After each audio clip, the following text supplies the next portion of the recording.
Hello and welcome to the Ice Guys. This is the show that takes you into the world of the National Hockey League. Every game, every day, from a betting perspective. With pro sports handicappers, Ian Cameron, Alex B. Smith, and various guests from the world of hockey and sports betting. And now, here's your host, Ian Cameron. Welcome to the Ice Guys, Wednesday, April 2nd. Ian Cameron, Alex B. Smith, and Perlo back with us here on this Wednesday as well.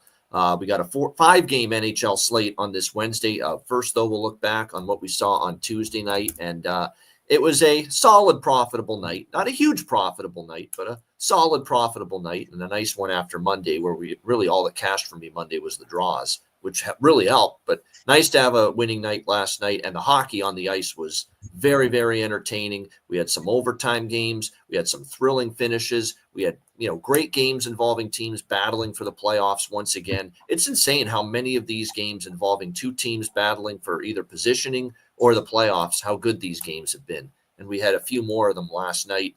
We'll begin talking just briefly about Columbus. They did what they should have done and needed to do. Put the boots to a bad Nashville team. 8-4. The Blue Jackets just lay a thumping on the Nashville Predators. Team total over. I know Alex took that. I took it small. The Columbus -1 puck line should have been actually a spot where maybe I got a little greedy and took alt puck line on Columbus because I kind of felt it was a kill spot all along for the Columbus Blue Jackets, and it sure played out that way. 8-4, a big 2 points. They are still very much right in the playoff mix. Everybody got involved pretty much in that game. Fantilli had an excellent game, 2 goals, the hat trick for Kirill Marchenko, Monahan with a multi-goal game. It was just great to see everyone contributed for the most part and had a hand in that big Nashville Predators win. The Buffalo Sabres, nobody plays better when their season's over than the Buffalo Sabres, and they did it again last night. 5-2 over the Ottawa Senators. Ottawa, I think the urgency is not as prevalent now. I think they know that they're probably going to get into the playoffs. It's just a matter of, is it going to be wild card 1 or wild card 2 at this point? So I think there was a little drop in urgency from this team maybe last night, but Buffalo doing what they do. For some reason, when the pressure's all off them, they play their best hockey and they look like a contender. And last night, a 5-2 win. James Reimer, very solid in victory again, only allowing 2 goals. Alex Tuch remains on a roll. He scored. Ryan McLeod got the empty netter. He's been playing well. Really, everyone's been chipping in for this team, no doubt. So Buffalo continues their little late season surge, 5-2 over the Ottawa Senators there. Washington beats Boston 4-3. Pretty entertaining game, believe it or not, even though Boston was out of it.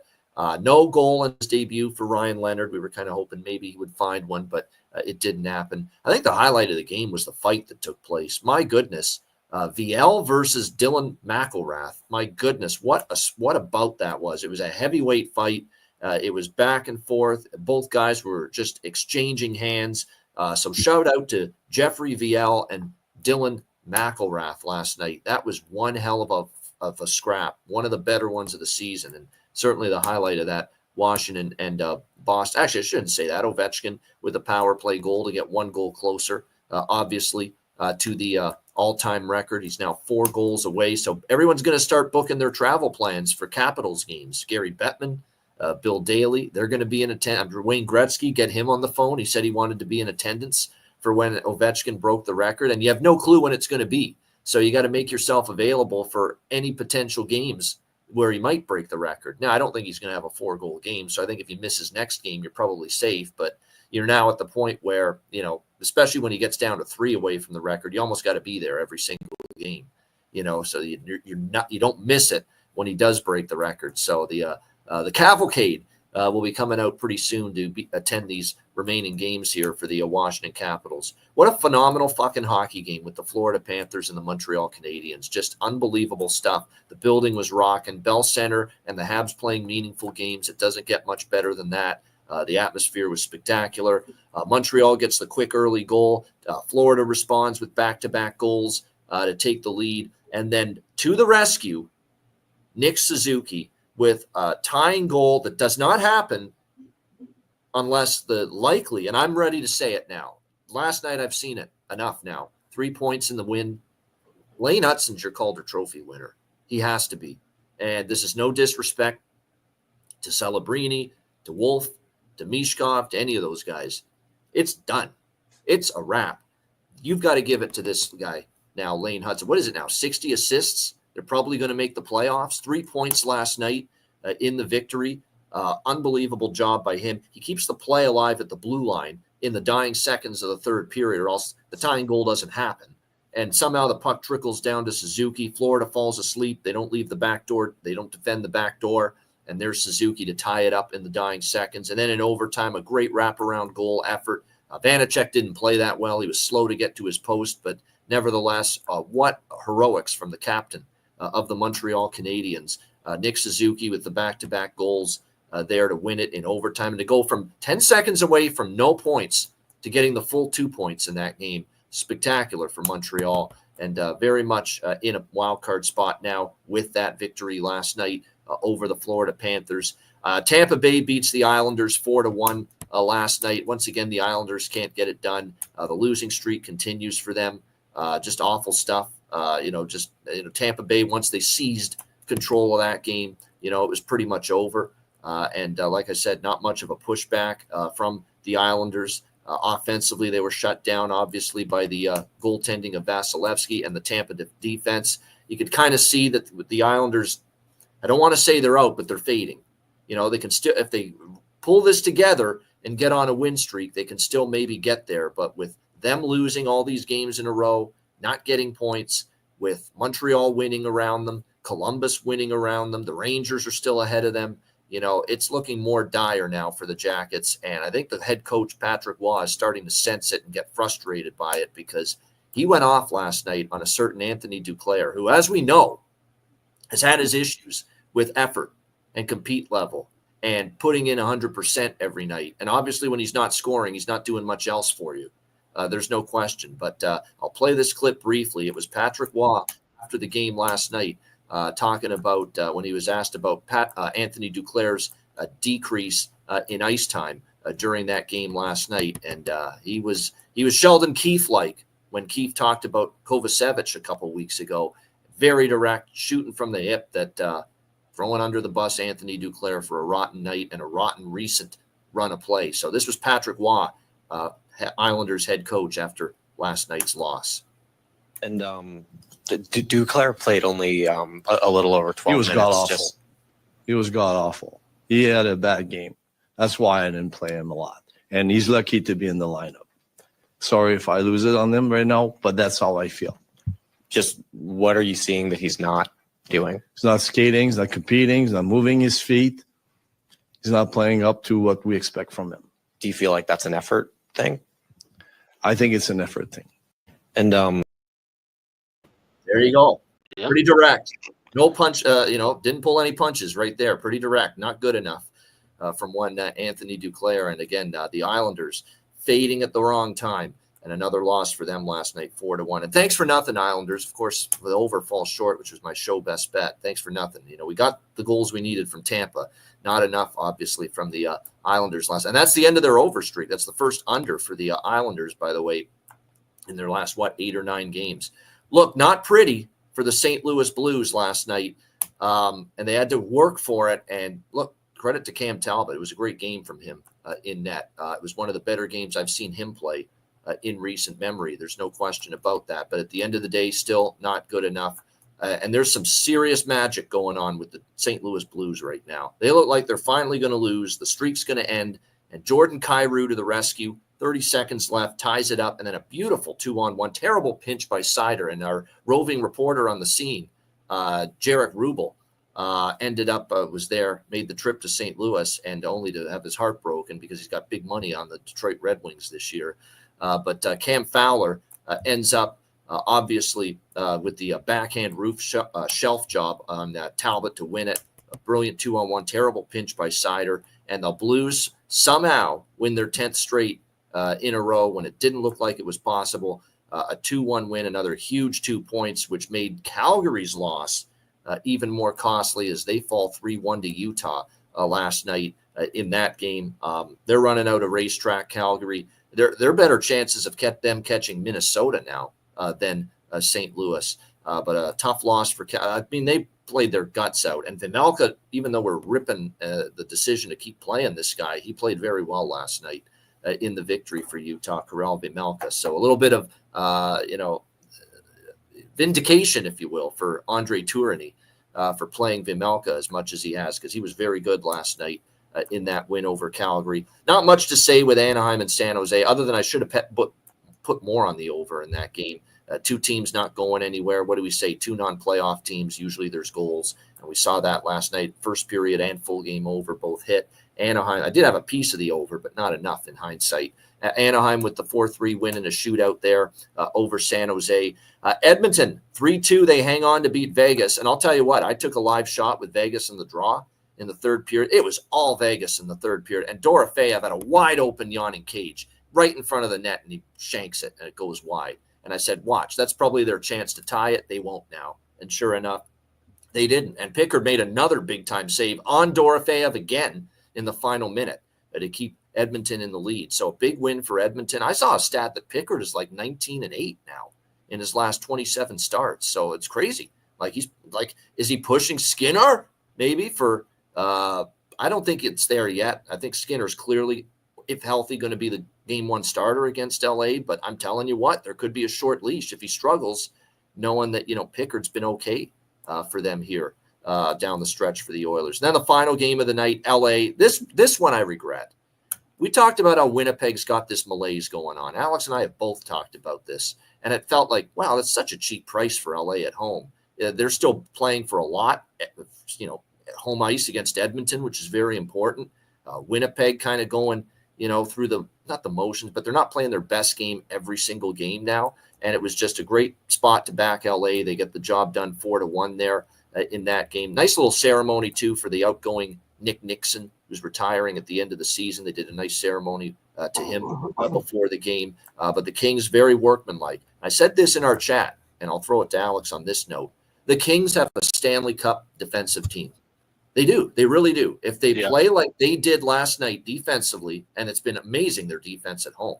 I mean, they got to be a good defensive team when they're, 34-0-2 this year when they score 3 goals?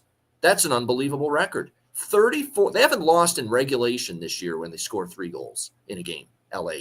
34-0-2, scoring 3 goals this year, the LA Kings. We know they got a very good defensive team, no doubt. And Kemper's having a huge year, bounce back year, big time, no doubt about it. But can they get the clutch scoring, the timely goals, the timely scoring in a tight playoff series to make the difference? And that's always where LA has come up just a little bit short in these last few years against Edmonton. That's how I see it with them, Alex. But talk about that and the rest of Wednesday. Yeah, and the biggest thing is can they get that defense during the playoffs too? Because we've seen them at times kind of, give up some key breakaways, some key odd man rushes, not come up with those timely saves. That's the biggest thing they need as well. Not so much clutch play offensively, but they need to carry this good defensive play over into the postseason as well if they want to make a run. But he said that's an impressive win against a quality team. And that's the thing. If you're one of those middle-tiered playoff teams, and you're playing a top-tier playoff team this time of year, you want to beat them because you want to show that, hey, we might be playing against you in a couple of months, and we know we can handle you. So that there's a kind of ebb and flow to that where you can see where some teams might just say, hey, let's just rest up and get ourselves in the playoffs fully healthy, fully focused. But then you might have some teams that, like I said, come out and compete on a given night and want to keep that momentum rolling into the postseason. So we have to try and gauge that. But just looking at some of the games last night that did have playoff ramifications, Calgary, Utah, they said that was just a tough loss to see, especially after seeing St. Louis come back and get the win. I was really hoping that Calgary could. That was actually a live shot I took as well, along with that Vegas money line. I took Calgary money line, thinking they could come back in that game, add a little bit more to what I already had pregame. And like I said, Vejmelka made some timely saves, and he's played exceptionally well despite having this heavy workload of late. And there was a big win for Utah playing spoiler, but just a really rough loss to come away with 0 points. We talk about that all the time where, Calgary had been floating along, at least grabbing that extra point, staying afloat. But now to come away with no points in that spot, they put themselves in the 8-ball now where the next game they have to win in the regulation. And we're going to be saying this a lot between now and the 17th. Must win doesn't equal will win.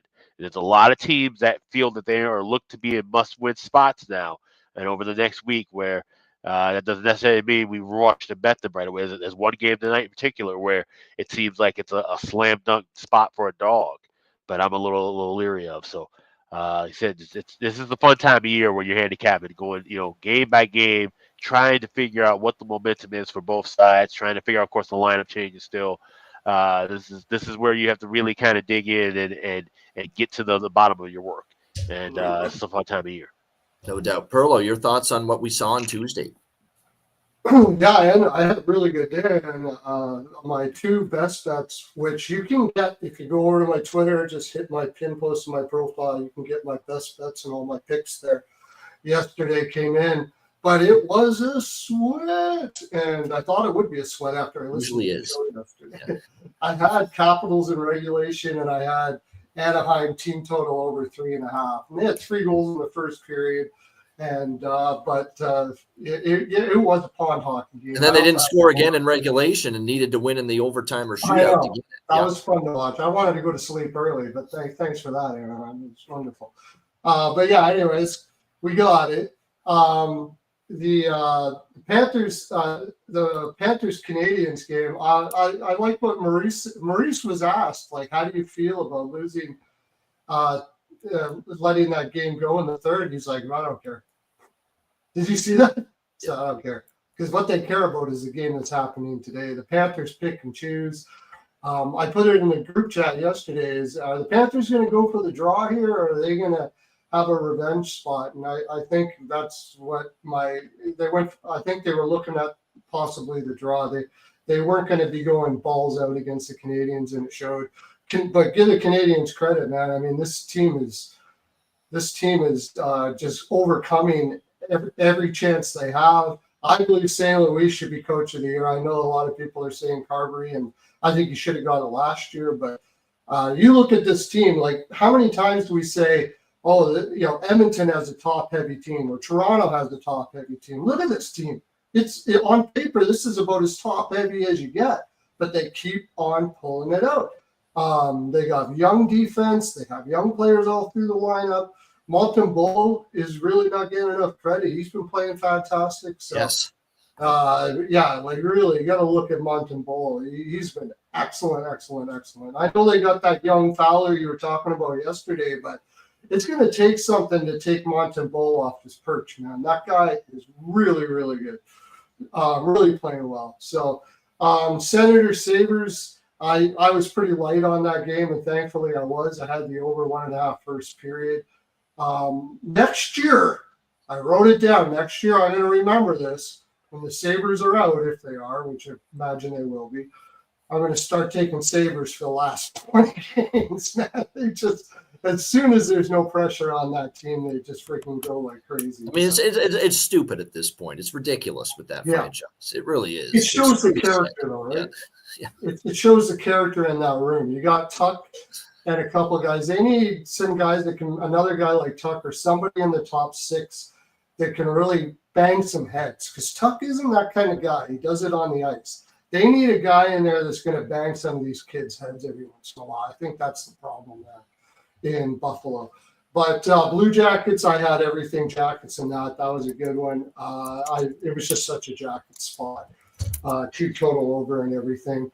The Lightning Islanders, I was with you guys. Like, I thought about the Islanders, but I just had this feeling that Tampa ramps up in the last 20. They're sort of like the Vegas Golden Knights, and if they were gonna play intention to win that game, I felt that they probably were. Not to mention, you mentioned it yesterday, Sorokin has not been like that great as of late, and you're going up against Vasilevsky, 2 Russians. I'll take the better one, and so I did take the Lightning for a little bit yesterday. I also was on the over. It didn't get in. I put like a little bit on about 5 different bets, and I think I ended up being up a little bit on that one. Had to draw on the Red Wings Blues game. That felt like a draw. That's always and I had that kind of a draw win with Montreal, Florida. Not that game, but Montreal, Florida. It's a great feeling when you cash a draw with that late tying goal, man. It's just wow. Yeah. Feel good. Yeah. That's right. I did have the draw because I mentioned, I was like, is this going to be a draw game for Florida? And it really felt like it was going to be. So I had the draw on that one. And yeah, like you said, was it 0.9 seconds left or something right at the end? I went from losing 3 bets, Montreal, Florida, to winning all 3. Draw, Montreal money line, Montreal team total over 2.5. It changed on a dime, just like that. Yeah, Crazy. I didn't have Montreal yesterday. I actually did one of those. If Florida was going to have revenge, I figured they would win in regulation. So I put a little bit on that and a little bit on the draw. The draw gives me, I want the draw more, and the draw came in. So it turned out pretty good. Utah Flames. I like you guys. I bet the Flames. I think that was more with my heart than anything. I love this team.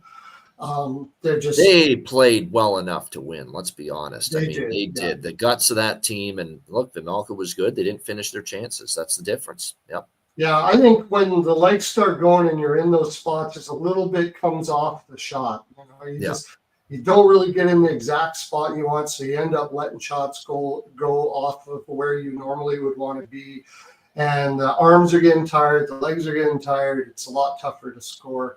But hey, they've had a great season. Most people didn't have them in this spot. They got nothing to hang their heads. Yeah, nobody did. Nobody had them playing meaningful games, still trying to make the playoffs in April. Nobody. No. Yeah. I think I know one guy, and he was on your show before on Sirius Radio. Han had them. Jake Hahn. Yeah, Jake. Yeah. Jake Hahn had. Yeah. Oilers, Golden Knights. This is one where I lost on. I had Golden Knights in regulation. I actually had Golden Knights team total over, and I had Oilers team total under, but for a very small amount. I just felt that the Golden Knights, if they were going to have motivation in this game, it was going to be to shut down the Oilers. They wanted to put penalty trouble killed them. The penalties they took in that second period did them in Vegas. And that's rare for Golden Knights. They actually one of the least penalized team in the league. So that was another reason why I like that option for them, because they just had to. It's not easy to shut down Draisaitl, but one way to do it is stay out of the penalty box. But they didn't. As far as the Ducks game is concerned, I had team total over 3.5, and I had to sweat the crap out of that. I also had him in regulation, but you guys were right on that one. I was listening to the show. I was humming and hawing, going, you know what? Yeah, they're probably not getting up for that game. And I might have screwed up here, but I ended up getting that was one of my best bets. I did think though the Ducks would score over 3 against that defense and that goaltending. Even if it was going to be pond hockey like, they were going to score that many goals. And I also had the over in that game as well, so I ended up ahead. And I had the Kings first period and money line. Well, Jonathan Davis, tip of the cap to him. Talking about that we should be looking at these opponents now, not scoring in the first period. LA's just been great keeping a clean sheet in the first period. They did it again last night. Yeah, that was a great stat to see for sure. I'm going to definitely keep that in my mind. I don't think the Jets, it's really that much of a problem here. They lost against a team that is playing extremely well at home. The road issue is, and yeah, they are a great defensive team, but the road issue is they have that bottom 4 with the 2 rooks, Clark and Spence, and they get exposed on the road with those 2 guys playing as many minutes as they had. That's why I thought they might go get some defense, a little more defense. Remember, Jim Hiller can get the matchups at home, and it makes it easier on his defensemen. You get easier matchups because he can always match. You can match it up. Going into the playoffs, keep that in mind. You're probably going to be wanting to fade the Kings on the road, and if they're going to have to play the Oilers again on the road, it could be difficult for them. But I liked the Kings yesterday, and I also took the under. I kind of said to sweat it up a little bit, but I got it. So it was a good day. I don't bet many unders, but I hope people listen to me and took that under, because I said it yesterday. This feels like a slam dunk low scoring game. 2-1, 3-1, or 4-1 is what it ended up. But like I said, it definitely felt like an under game. Before we get into Wednesday's card, by the way, I got to throw this on this. This guy's the latest meme, by the way, moving forward. The Red Wings fan reacting in St. Louis in the building right after the Red Wings lost that game in overtime. It was one of those classic reactions. This will be, you remember the crying kid for Northwestern at the college basketball game? Many years ago? That's what this guy is going to be moving forward. And his reaction was perfect. It was like, yeah, this is the Red Wings. We're going to come up just short, probably of making the playoffs, and also like, wow, they're pretty good, those St. Louis Blues right now, and we're just not quite as good. And it was that kind of reaction that he had standing in that building last night in St. Louis, and it was just the perfect type of reaction. I'm going to put it up on the screen here right now. And they played it. I think it was the St. Louis broadcast that had it. There he is. This is right after the Red Wing or Cam Fowler's overtime goal. It was great. Here we go. Just like a little, oh, well. Yep. Oh, well. It is what it is. It's typical Red Wings. And, hey, they're a pretty good hockey team, St. Louis. I thought that was hilarious. Classic. Perfect reaction. Yeah. Yeah, tough times for Detroit. Yeah. They're looking like a team that's going to fall short, unfortunately. But like I said, there's still time to make amends, but like they have very little margin for error right now. There's no question about that. All right, let's get to Wednesday. We got Washington, Carolina, Hurricanes -220, home favorites, 5.5 the total here in this game. Look, obviously back-to-back for Washington. Now, I have said they're not a team I'm running a bet right now. They did win last night, so if you did take them, whether it was at least if you took them in regulation, you would have won. If you took our money line, if you laid that big price. But obviously, if you would have taken puck line or, -1, you would have either lost or pushed with Washington in that game last night against Boston. But it is back-to-back for them. Tricky spot. Carolina with the rest advantage. There's still not a lot other than getting Ovi the record before the end of the season on the line for Washington. They've clearly wrapped up their division. Their coast is clear. You're not getting those great focused 100% efforts night in and night out for this Capitals team. We'll see if they deliver it here tonight. It's actually, these teams haven't played each other since back in December, even though they're division rivals. Carolina won 4-2 in November in this building, and then Washington won at home 3-1 in December against Carolina. Freddie Anderson in net, and we should see Logan Thompson here on the back-to-back. I could only take the Capitals at this price. Logan Thompson, looking to bounce back, but I'm not going to.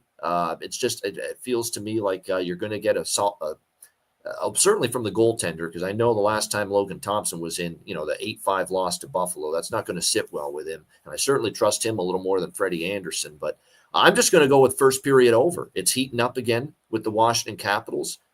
And a little smaller on the full game over. This is definitely one, though, like last night. Now, I know the over cashed in the Boston game, too, the full game. But just like with last night, I feel a little bit stronger with the first period over here with the Washington Capitals as opposed to the full game over. That's what I like primarily. At this price, it's Capitals or pass. But for now, it's a pass for me.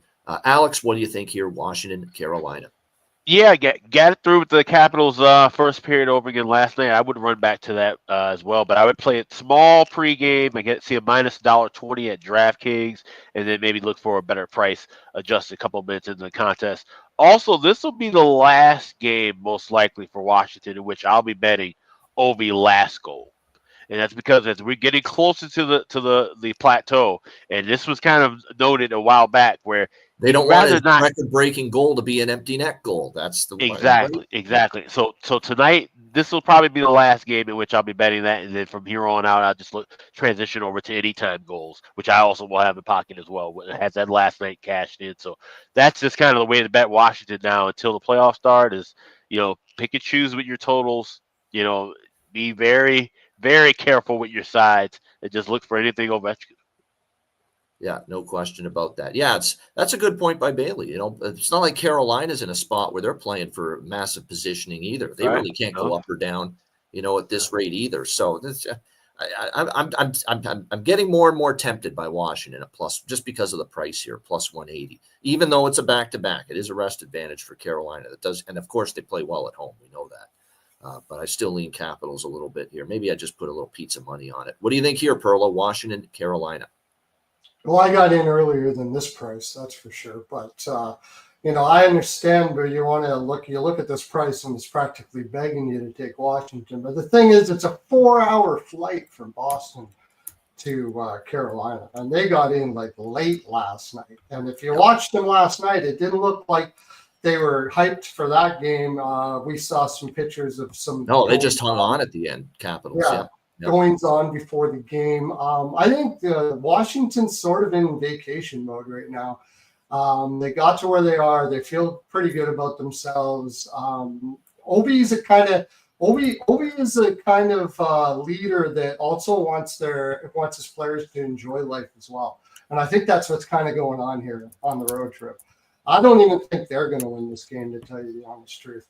I don't really like it at this price for the Hurricanes, but I do like Hurricanes minus 0.5 puck line first period. I after that 4-hour flight and everything coming in here, I know it's no time change or anything, but still, Carolina's got full legs. And that's the other thing. I like Washington a lot, but they're not that fast. They're not the fastest team in the world, and Carolina is very fast. I think Carolina comes out early and pots a couple here. And the other thing, I'm watching the Carolina games, the last couple games, especially you see the seriousness of guys like Blake and Stankoven. Maybe the rest of the team may say to themselves, okay, we're in a pretty good spot here. But those kids have brought energy to this team that it's needed all year long. And I get the feeling that they're trying to get in hot. Brindy's not a kind of guy that's going to say, hey, we're getting good spots, so don't worry about it. Brendan Moore is a veteran that played, and he knows the importance of going into playoffs hot. So I think Carolina's going to win here. I like him in regulation. I don't like him at this price. I would look at maybe the minus 0.5, but I do like the over. I like the over quite a bit. I would also lean Carolina team total over, except, like you said, Thompson's coming off that bad game. And Carolina, as we know, they're the sternums of the modern NHL. We used to call the Calgary that. And they have a tendency to make goaltenders look really good. So if you're going to make anybody look really good, Thompson is a guy that you can make look really, really, really good. But I still like the over. I don't think, even though Washington is going to be a little bit thick-legged to start off with, they're going to come back. They're still going to compete against Carolina in this spot. They have Leonard. They have that young Leonard in there. You don't want to be too much vacation in here. That kid's got to see what kind of team you are. You don't want him coming, bringing that young guy in and being all laissez-faire, which is the reason why I took Washington more yesterday, because I didn't think they were going to do that yesterday. I think they'll be serious about this game, and I think they are going to play hard. So they'll pot one or two. I think Carolina could pot 3 or 4, and we could get over here. And the over 1.5 first period, I really like that as well. Maybe a little smidge on Carolina over 1.5 team total, because if there is 2 goals, I think there's a really good chance Carolina scores both of them. Yeah, 2-0 type of deal in the first period. Yeah, it's possible. Like I just hate relying on Carolina to score. No, yeah, I mean, I could see it being 2-0 Carolina, 1-1, or 2-1. We know Washington in the third period how they are. Yeah. So I like I said, I'm just sticking with just the first period over. I don't mind anyone if they want to take a shot with the to get Carolina to get 2 goals in the first. As far as props for this game, I do want to mention Taylor Hall on a 4-game point streak for Carolina. He's been obviously very good lately. Seth Jarvis is on a 4-game point streak as well for this Hurricanes team entering the night. Svechnikov 2 games in a row with a point for the Hurricanes. On the Washington side, Ovi, Dubois, Wilson on 2-game point streaks for them. Ovechkin has scored in back-to-back games, plus 135. I'll probably just take him to score tonight. I could see it. I think he's going to be amped up. He's definitely going to want to get this done this year. Does he really want this lurking into next year with the record? So I think you're going to see him, and certainly shots on goal, firing the puck a lot here down the stretch as well. Makes sense. Aho, by the way, has scored in back-to-back games. I'm going to take a shot again with my guy from Dundas, too, Mark Jankowski. It seems like every time I don't bet him, he scores. That changes, hopefully, tonight. At plus 750, we'll take a shot here. Mark Jankowski for the Carolina Hurricanes, who's been a surprisingly very good fit here with this team, no doubt. Oh, there's one thing I wanted to mention about before on the recap segment. I wanted to mention it, but I didn't get around to it. After that Winnipeg LA game last night ended, it's our guy, Matty Robb, Mr. Dallas Stars. He couldn't fucking wait to tell me the scenarios and the permutations right after that game for Dallas, as far as the Central Division is concerned. But he does make good points, even though I kid about that. he did make some really good points. That with Winnipeg losing last night, Dallas is only 4 points back of Winnipeg for first in the Central, and they still have a game head-to-head against the Jets later on. So if they win their game in hand and they beat Winnipeg head-to-head, and they win a lot of regulation games in regulation down the stretch to get themselves in a position where they could usurp Winnipeg in the regulation wins category, then there is a scenario where Dallas could be your Central Division champions. Now, it's still going to take a lot for this to happen, but the door has been opened by some of these Winnipeg losses and the great road trip that Dallas just had, where they beat Edmonton, they beat Calgary, they beat Seattle back-to-back, and it's given Dallas at least a chance here down the stretch to track down Winnipeg for the division. So even though Matt loves his Stars, and I know that's why he pointed it out to me, he makes good points. They are still very much alive right now. And you can get plus 210. I'm seeing plus 210 is the best price available for them to win at Caesars. Plus 190 at DraftKings, plus 175, plus 155. So shop around. If you'd like them to maybe make a run and steal and grab the division title, you can still get a decent price for it. He also made a nice recommendation. Don't run to bet the draw as much here down the stretch in Dallas games as well, because it is going to be somewhat important for them to get these games in regulation, because that's part of the equation too, where right now Winnipeg still gets the tiebreaker edge, but Dallas is right there. They could actually still match or exceed Winnipeg in that category. So something to keep in mind here, definitely. Down the stretch. The division race is back. We thought it was over a month ago. Winnipeg was going to be home and clear, but suddenly they still have a little bit of work to do. I have a question for you there, though. Who would you rather play, St. Louis or Minnesota right now? Gotta be Minnesota. Gotta be Minnesota. That's a so. I mean, if they take it, right now they would play Colorado. So, would you rather play Colorado or would you rather play St. Louis? That's it's kind of here. Damned if you do, damned if you don't, right there in that spot. But yeah, the better of the three options, if given the chance, is certainly Minnesota. So yeah, for sure. Yeah, I agree with that. All right, speaking of teams that still have work to be, Winnipeg with work to be done to win the Central. These two teams with work to be done to solidify their playoff positioning. Big game, believe it or not, on TNT tonight. Minnesota and the New York Rangers. Rangers minus 160 home favorites, 5.5 the total in this game. This is a draw waiting to happen, in my opinion. I like the draw here. It's just it's stuck out, jumped off the page at me that this game probably's got a good chance to go to overtime. Look at the head-to-head series. 3 of the last 4 meetings have gone past regulation between the Wild and the Rangers. Just last month in March in Minnesota, and I was on the draw in that game, and the Rangers got a 3-2 win over the Wild at XL Energy Center. That game went to OT.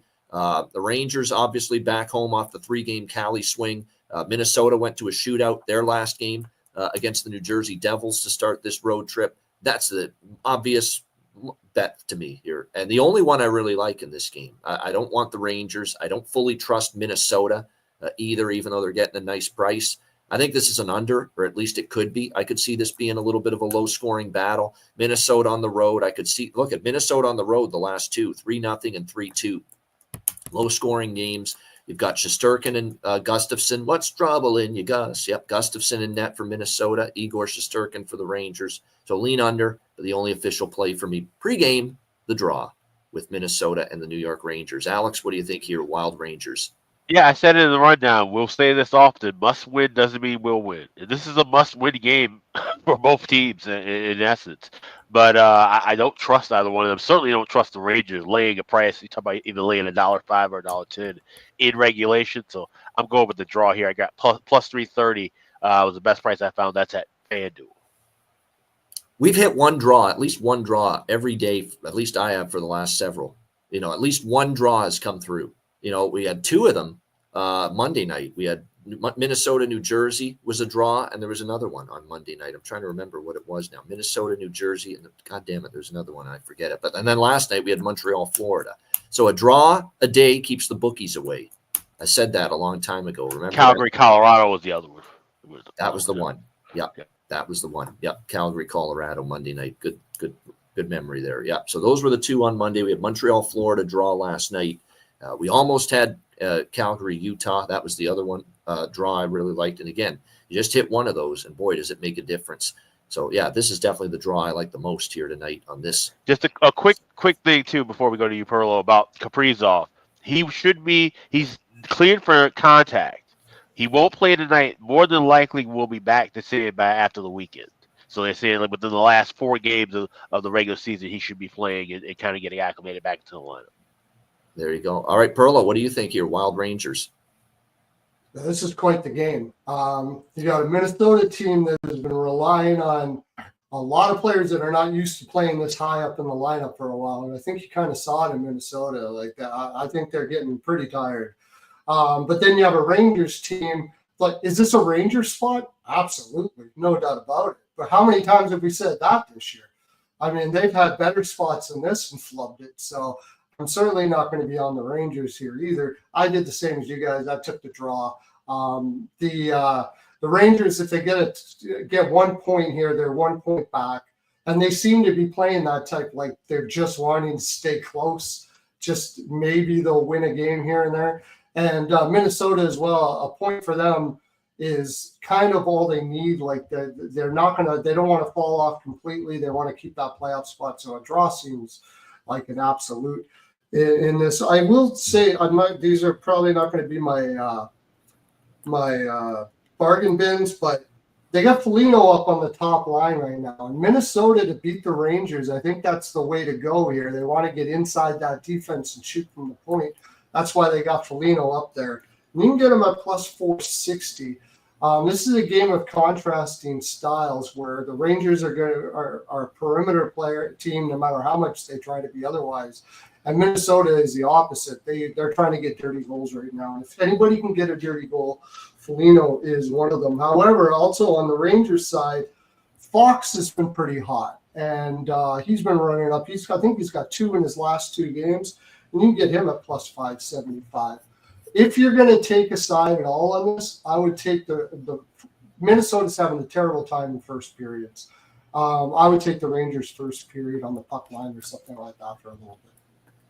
There's actually, it's not a bad, even I don't know if there's going to be, I'm not convinced there's going to be goals in bunches in this game. That being said, there are a few goal props I like on both sides. Minnesota, you mentioned one of them, Foligno.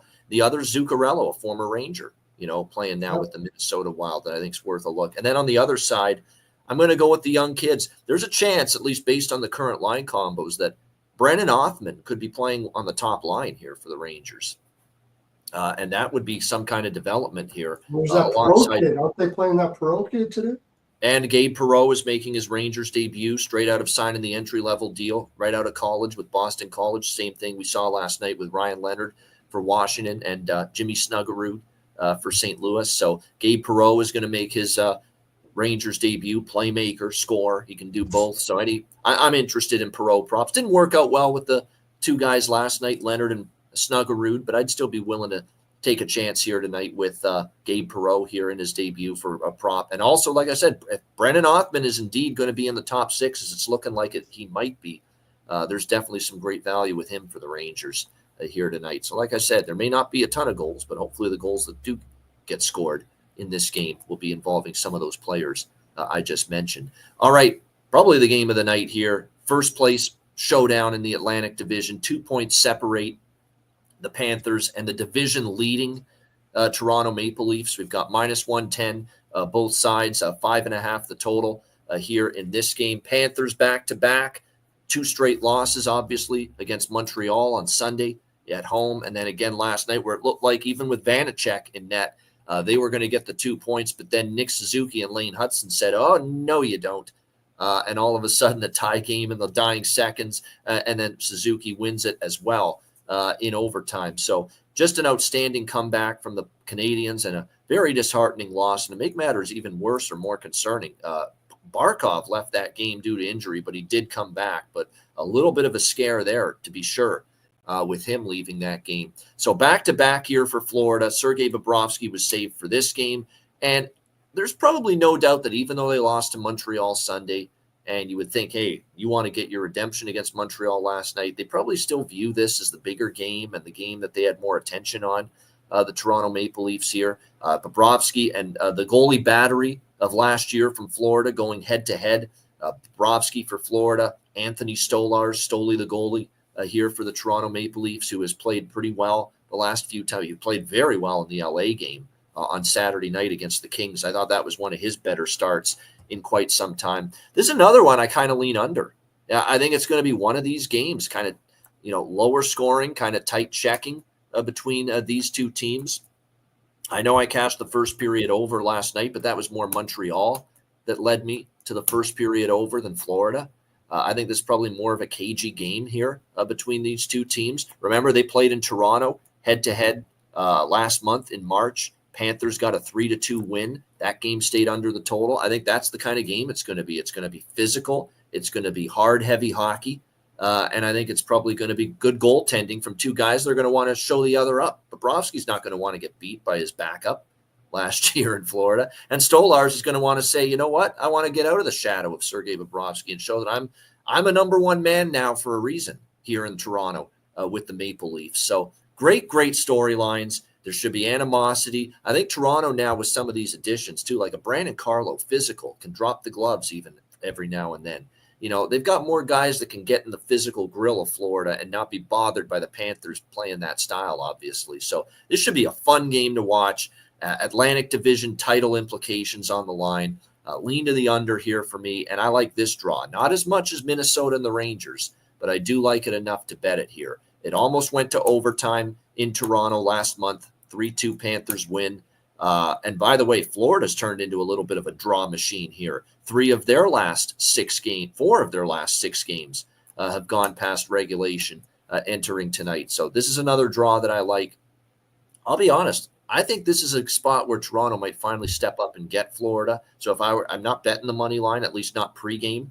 Maybe if Toronto falls behind, I'll bet it, because then they might get stronger as the game goes on. Florida is on a road back-to-back here, so maybe their legs give out later in the game. So Toronto live is a target for me if they fall behind. But pregame, I do lean to the Leafs. I think this is as good a situation as they can ask for to finally get Florida. Florida's a little wobbly right now.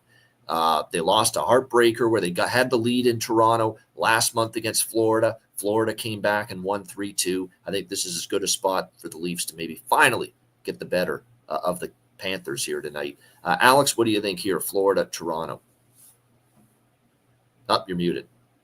Actually, you're not muted. There we go. Sorry, the headset muted. Yeah, I'll grab the MGM combo with a parlay. I'll go Leafs and under 6.5 plus 200. You can get that if you like Florida. The under you can grab plus 200 as well because it's a $1.10 split. So this is one where I do like the under here as well. But like I said, you see it 5.5.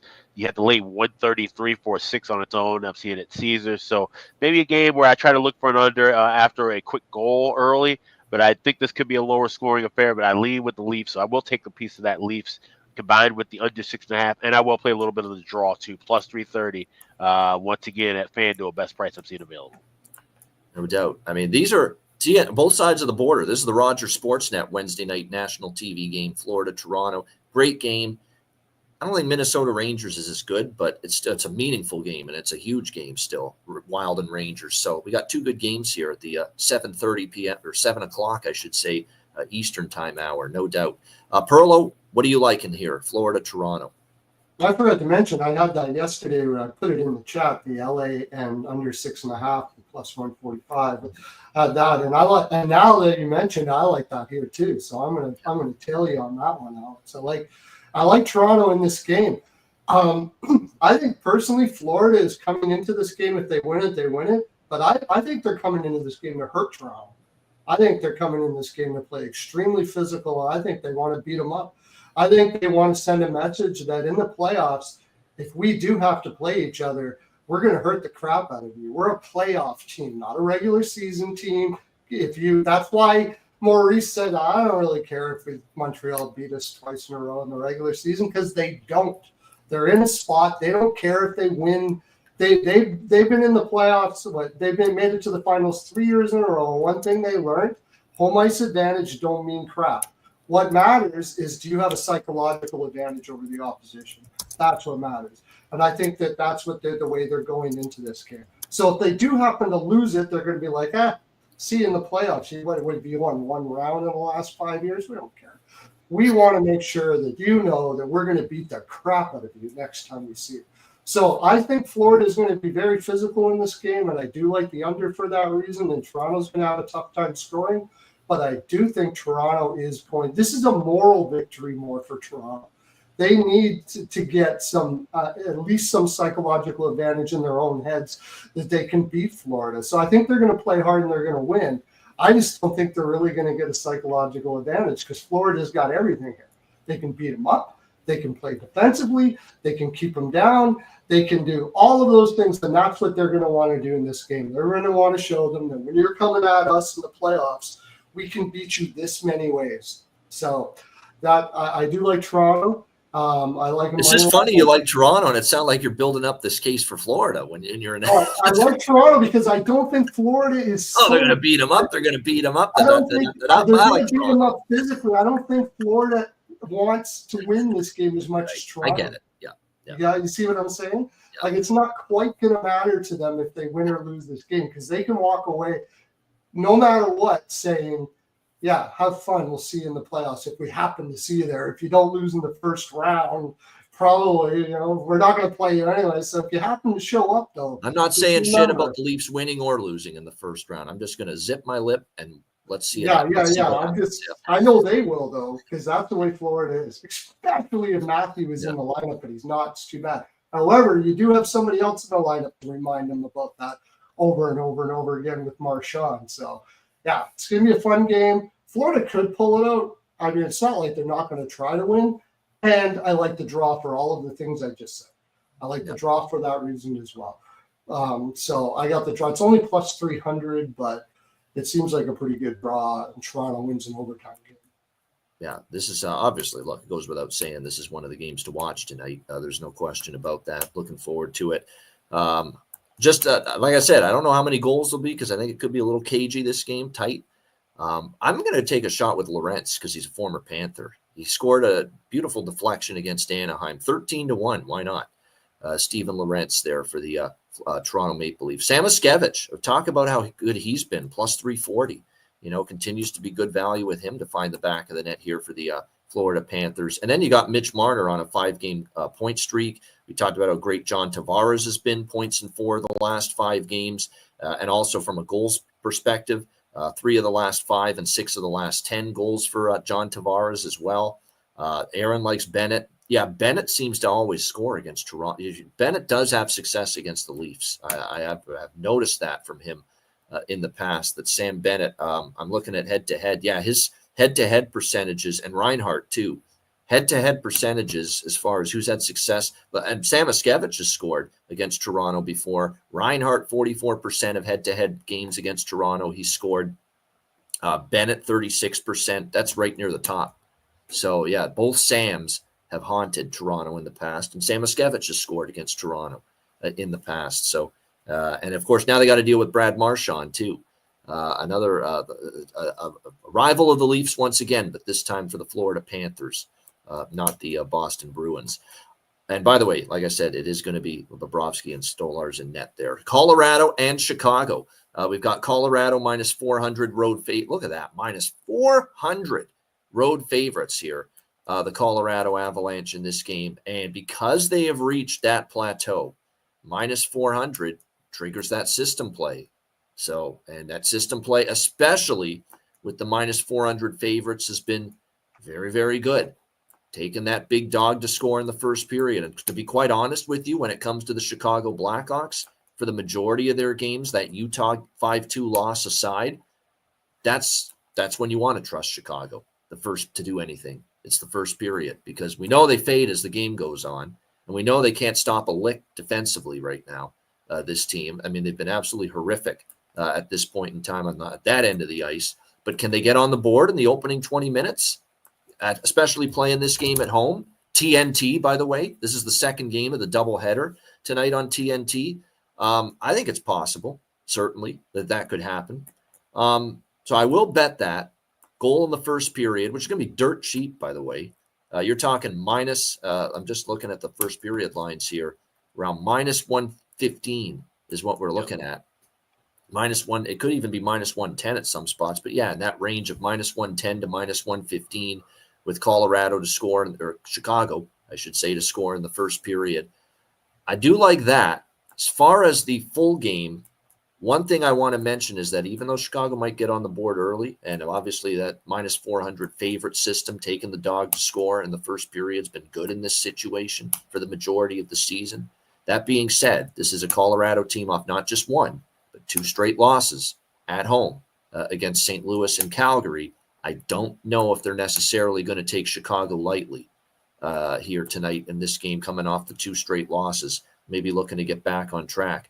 And so we'll see what the price is of that. Probably, I don't love it pregame. I don't, because it's 4.5, so I'm not betting that. But if Colorado team total ever falls to 3.5 in game at a reasonable price, I will add that. And sometimes you will see this with Chicago lately. Even the Utah game, a perfect example of it.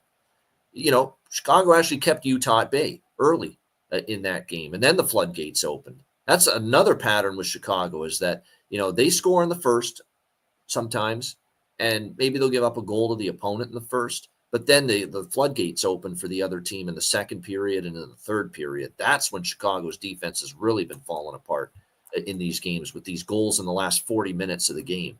That's been a common theme for the Chicago Blackhawks, which is why I think my approach is going to be, let's take the live Colorado team total over if maybe they're subdued a little bit early in the game, which is always a possibility considering the fact they will see, I think, the guy that has now established himself as the better goalie at the moment for Chicago, Spencer Knight, as opposed to Arvid Soderblom in net, who had a rough night the other night. So it's Knight for Chicago, and it's Scott Wedgwood getting another opportunity. Now, it is the front end of a back-to-back, so that is why, but don't sleep on Scott Wedgwood. He has been solid in a backup role here for the Colorado Avalanche. So I like Chicago to score in the first, and I'm going to look for a live team total over on the Colorado side. That's going to be the approach. The totals are tough here. Chicago is not a team I want unders with, so I kind of lean full game over 6.5, but I might wait to see if I can get something better in game with that as well. And as far as the over by Fecta, I would not do over 1.5, over 6.5 pregame.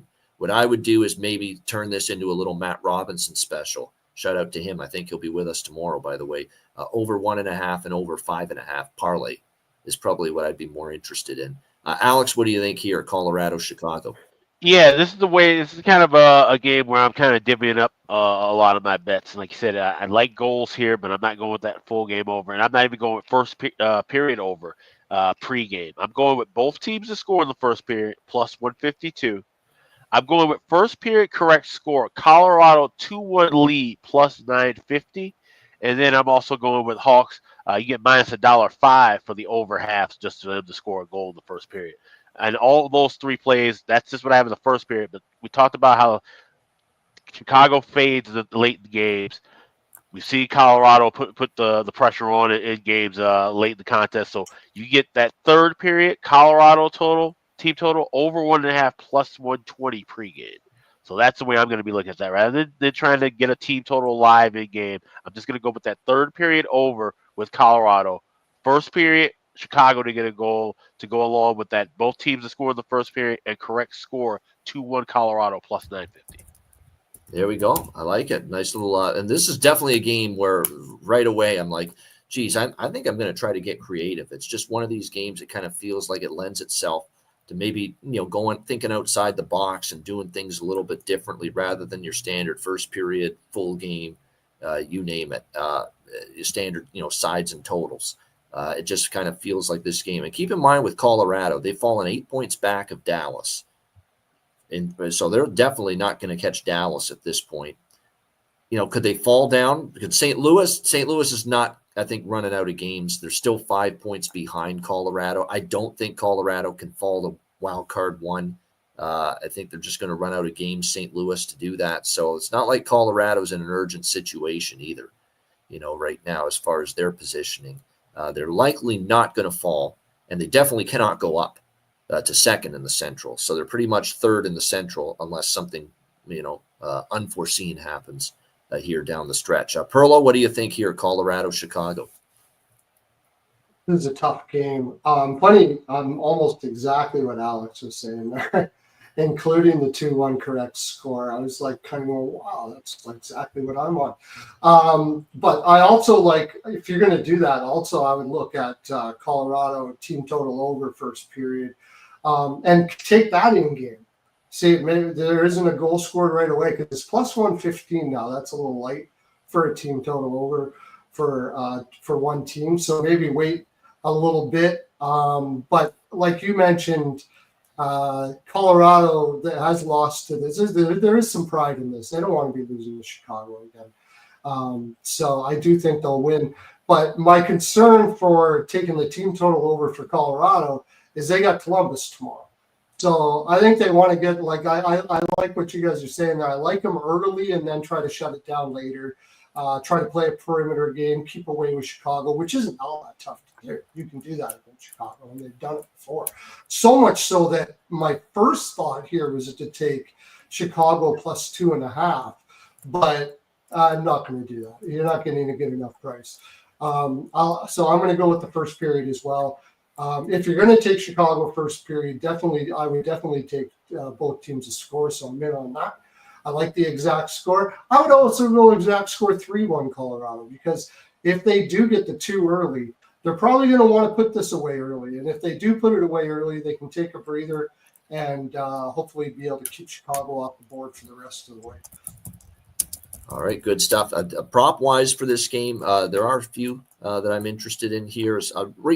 You just got to bet him. Now, it's not bargain bin with him anymore because he's been that good, but elephant hands, Ryan Donato. I mean, what more can you say about him at this point? Unfortunately, the only thing bad about it is we're not getting the great prices anymore, but he's still, plus 225, plus 230, at most books, which is still pretty good, but he's been absolutely tremendous, for as far as goal props are concerned. Logan O'Connor with goals in 3 of the last 5. Don't sleep on him all of a sudden for the Avs. Bertuzzi, has picked things up. Mikheyev's always a threat. Natchez. These are guys that Drouin is always of interest to me, as well. And how about Kiviranta, who scored in 5 of the last 10 games? You can get him for Colorado at plus 600. So a couple of props there that I might dabble in here in this one. All right, let's turn to the final game for this Wednesday night slate. It's the old battle of the Pacific Northwest. The old border rivalry is what I'm going to start. The Pacific Northwest border rivalry, Seattle and Vancouver. We've got Vancouver minus 150, home favorites, 5.5 the total here in this game. Seattle, back-to-back home losses to the Dallas Stars. Vancouver's got everything to play for, so it's clearly Vancouver or pass. But I don't know. I get a little leery about taking Vancouver when it's minus 150. They should win this game, but like I said, Seattle's going to want to play spoiler. I mean, they're not good right now. They've had opportunities galore to beat better teams than them, and they can't do it.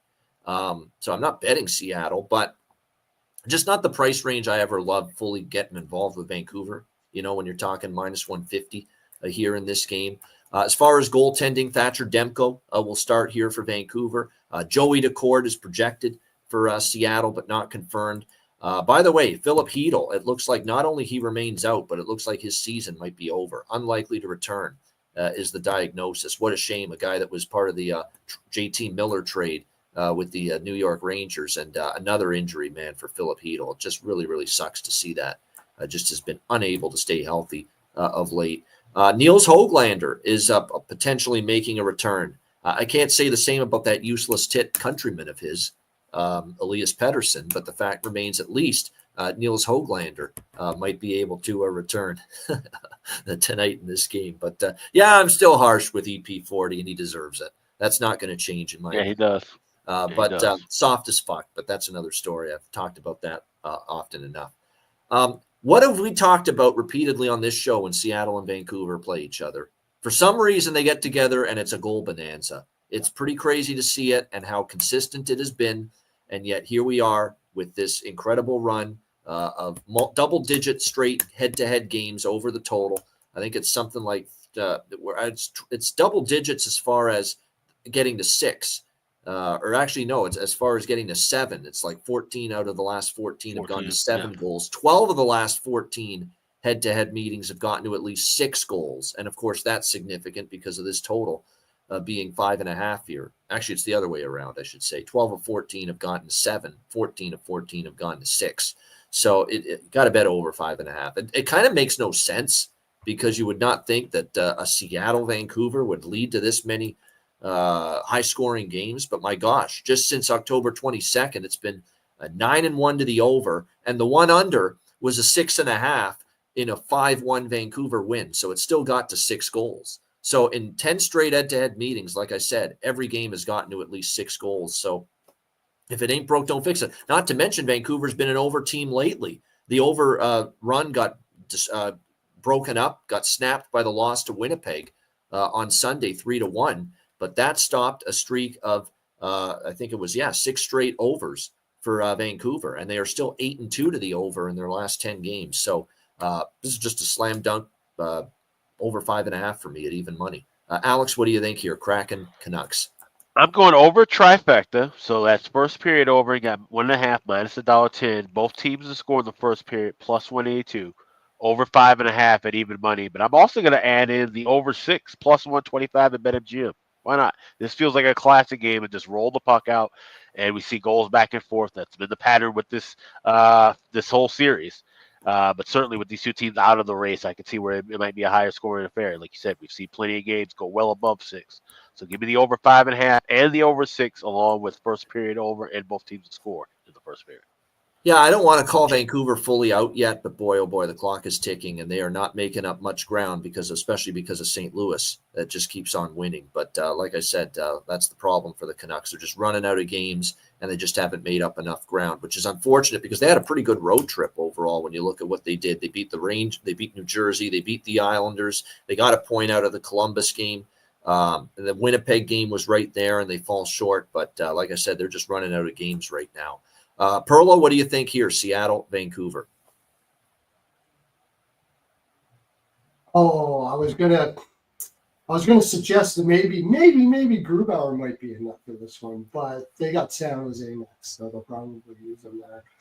But I mean, these teams go over constantly. You can't deny it. You can't go against it. Actually, Vancouver's been going over in general too, and Seattle as well. So I'm on the over for sure. I'm a little more on the Canucks than you. I'm going to shout out my buddy Rico. He said, "Don't ever underestimate the motivation abilities of talking." And they do have a chance here. They got nothing else to do but go out and win. And Seattle is bad on the road. I do like Vancouver here in regulation as well. I'm going to take Vancouver in regulation. I also like the over 1.5 first period for those reasons as well. And what else do they have here? I got a little bit. I'm going to take Vancouver in regulation. This is one of those ones where it's in regulation. I'm going to take them a little bit on the draw as well because Seattle's just coming off a really bad homestand. So I think they're going to be motivated as well. So this isn't going to be the easiest game in the world, but I definitely see goals. However, if there is going to be goals, I'm just putting a sliver because you're getting such a good price at it. I think this feels like a 4-3 correct score. So I could see 4-3 correct score. I'm going to just put some pizza money on that. And I'm also going to put a little pizza money on Canucks team total over at 3.5. Actually, now that I mention it, I didn't look at the price. Seattle team total over probably wouldn't be too bad. Go a little bit on both. If Seattle does happen to win this, because they've had Vancouver's number for a while, so they could actually be the team that scores more. So you could throw a little bit on both and cover your bases, or hit all of it and have a really good night with that game. Good stuff, indeed. Goalie's not confirmed, Grant, and I don't say that, Grant. I know what you're thinking. Sometimes I think that too. This one will be the under for this Vancouver-Seattle game. Hopefully not. That's all I'll say. Hopefully not. But when you see the trend like this, you just got to ride it. And if this is the night where we finally get an under with these two teams, so be it. But like I said, you got to ride it at this point. As far as props go with the Kraken and the Canucks here, I like Kaapo Kakko. Kaapo Kakko is playing well for Seattle and has been a nice addition to them. Shane Wright, I could see maybe chipping in a little bit here tonight for the Seattle Kraken. I would say for Vancouver, Pius Suter. This is the guy that's not making them miss Elias Pettersson nearly as much. He's been great. 5-game point streak for Jake DeBrusk, 4-game point streak for Pius Suter for Vancouver. I think they're both worth a look. Like I said, Kiefer Sherwood, don't sleep on him. He's chipped in a little bit lately for the Vancouver Canucks. Garland's always worth a look too, but those are the ones really to keep in mind. And like I said, my favorite goal prop probably on the Seattle side is Kakko because I like what I'm seeing from him right now. And like I said, pretty good price as well for Kakko going into this game, plus 400. Not to mention, as far as head-to-head scoring, he's right up there. Schwartz has done a good job scoring head-to-head against Vancouver as well. I should point that out. So maybe Jaden Schwartz, give him a look as well for Seattle, maybe finding the back of the net. And by the way, Seattle has kind of made themselves right at home here in Vancouver. Kraken have beaten the Canucks 3 straight times here in Vancouver. So they've actually played pretty well here. We'll see if that continues here tonight. And I'll tell you what, if Seattle were to win tonight, especially in regulation, that would really potentially be the final nail, the death nail, if you will, in the coffin there for the Vancouver Canucks. There you go. Atu Ratu. I forgot to mention him. Yes. Didn't score in the last game, Dan, but he did score in back-to-back before that. Atu Ratu for the Vancouver Canucks. Not a bad flyer to maybe take a shot with to score a goal as well. Shout out to everyone in the chat. We appreciate you guys joining us. Hit the like button. A reminder, tomorrow is Betcast night. Patreon exclusive live Betcast night coming up tomorrow night, Thursday, April the 3rd. Make sure you join us, 7 p.m. Eastern time. Patreon exclusive live Betcast, which means you must be a Patreon member as a subscriber, signed up to the Patreon page, patreon.com/iceguys, just $10 per month. Get on board in the next 24 hours if you aren't already. Be there for the Betcast. It's a great time. We cash live bets, or at least we try to. And last Betcast was very profitable. Live bets. We watch the games unfold. We react to them as everything's taking place. We have a few, libations on the show, some drinks. It's a lot of fun. It's with great people, and it is worth it alone to subscribe at patreon.com to get be part of those Patreon exclusive live betcasts, including tomorrow night's live betcast. So make sure you sign up, $10 per month. You'll get, of course, goalie charts, totals charts, our daily betting card, sides, totals, player props posted each and every day on the Patreon page, the live betting chat room, a live general discussion of hockey chat rooms are open. Great discussion with the Patreon members there going on. So make sure you sign up, $10 per month. And again, your subscription goes a long way to supporting the show. $10 per month. Be there for the Betcast tomorrow night, patreon.com/iceguys. Also, check out the Ice Guys store, iceguys.myspreadshop.com. We've got a special going right now at the store. You can get 10% off of 3 or more items right now at the store. So if you want to mix and match, combine, maybe get a hoodie and a cap and a T-shirt. Even if you want to just get a couple of stickers with a hoodie or a jacket or any kind of item, 3 or more items will get you 10% off right now at the Ice Guys store. So definitely take advantage and shop today. That's right now at iceguys.myspreadshop.com. And the chat's throwing barbs back and forth with one another, I see right now. But it gets snippy every day. Snippy day in the chat. Yeah, it is. That's all right. As long as you keep it, you can chirp, but it's just, don't make it personal or don't go into those waters or the what waters. All right, bargain bin special of the night. Best bets coming up in just a moment, right after we hear from our great Ice Guys sponsors.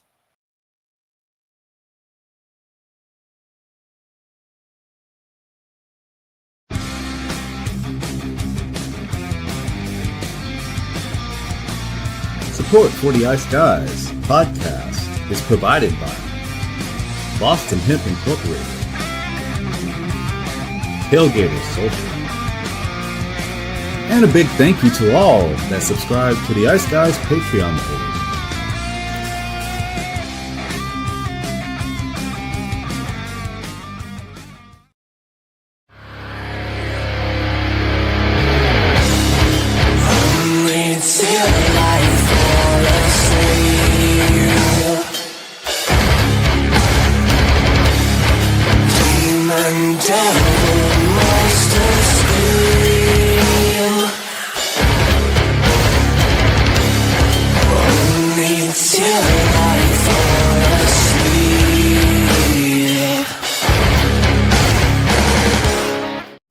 Everyone loves a perfect pair. Bacon and eggs. thunder and lightning, Mario and Luigi, a hot dog with fries, Ian and Alex B. That's right, everyone loves a perfect pair. So why not pair up your game nights with Boston Hemp? From exotic flower to concentrates and edible products, you'd be hard-pressed to find a better pairing than Boston Hemp and hockey. Check them out today at bostonhempinc.com. That's bostonhempinc.com. Boston Hemp Incorporated, the official smoke sponsor of the Ice Guys. Void where prohibited by law. Not available outside of the United States. Must be 21 or over to obtain products. Check your local regulations to see if Boston Hemp is available in your area.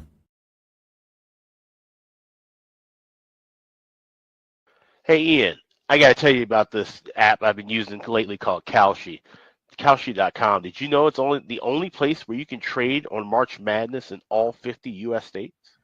I have heard about this, actually. Kalshi is the first and only legal prediction market that lets you trade on real-world events with the look and feel of stock trading, whether it's who will win elections, who will win the Grammy or Oscar awards, or what the price of Bitcoin will hit this year. You can bet you trade on just about anything on Kalshi. With over 1 million users across all 50 states and over $1 billion worth of trades, Kalshi is an absolute game changer. And with March Madness coming to a close, baseball about to get in the full swing, playoffs on the horizon in hockey and basketball, now's the time to sign up to trade with Kalshi today.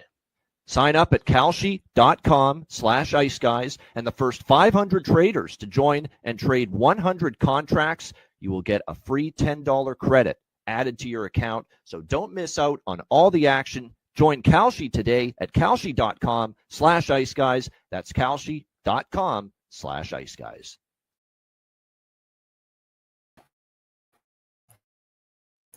Shout out to all our great sponsors, including Boston Hemp Inc. 20% off using the promo code ICEGUYS at bostonhempinc.com. And check out that great trading platform, not just sports, anything, entertainment, crypto, politics, stocks, you name it. Kalshi.com/IceGuys. All right, bargain bin special of the night.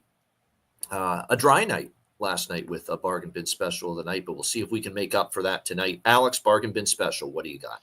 So we are going out to 1901 West Madison Street. We got a Hawks game taking on the Colorado Avalanche, TNT, second half of the doubleheader. But we are looking at a Colorado Avalanche player and a frequent guest of the bargain bin special, Charlie Coyle. You can get him at DraftKings plus 500 anytime goal scored tonight. Like I said, Hawks, it's kind of playing out the end of the string. They might show a little punch and fight early, but tend to fade late. It would not shock me one bit if Charlie Coyle gets a goal here for Colorado. Get him plus 500. That is my Thursday bargain bin special. Charlie Coyle, anytime goal for the Colorado Avalanche. There you go. Charlie Coyle plus 500 for Alex B. Smith, bargain bin special of the night. Perlo, bargain bin special. I like that one. But I'm going to go with a guy that's been just playing his heart out for the Vancouver Canucks. I do think that's going to be an over. And he's been getting more assists because he grinds everything. He broke the record for most hits in a season. Plays hard in the corners, gets it out to the front of the net, and is on the second power play unit. I'm taking Sherwood over 1.5 points at a nice, healthy plus 600 for the Vancouver Canucks. That's a solid one because I think, he's been noticeable lately. So there you go. Kiefer Sherwood. Plus 600. Vancouver Canucks for Perlo with his bargain bin special of the night. My bargain bin special of the night for this slate. Some pretty good options when you look at it overall for this particular night of action.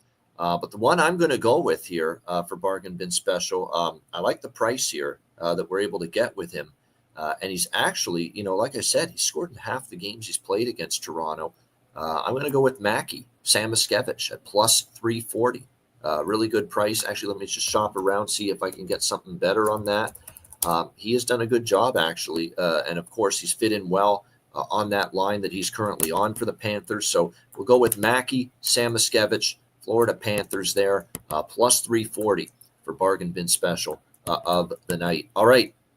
Actually, you know what? I'm adding Capo Caco, too. I like that. Price is too good. He's been solid. So we'll do 2 tonight. Capo Caco as well, Seattle Kraken in the late game. I think he's got a good chance to find the back of the net as well for this Seattle team.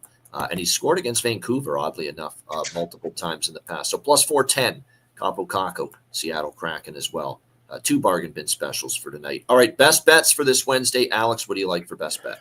Yeah, we're going to go with that Seattle Vancouver over 5.5. Like I said, it's been the series trend to go over, and this is 2 teams that seem to be at the end of the road. Just roll the puck out there, have some fun, score some goals. So let's go Kraken Canucks over 5.5 at even money. That's my Thursday best bet.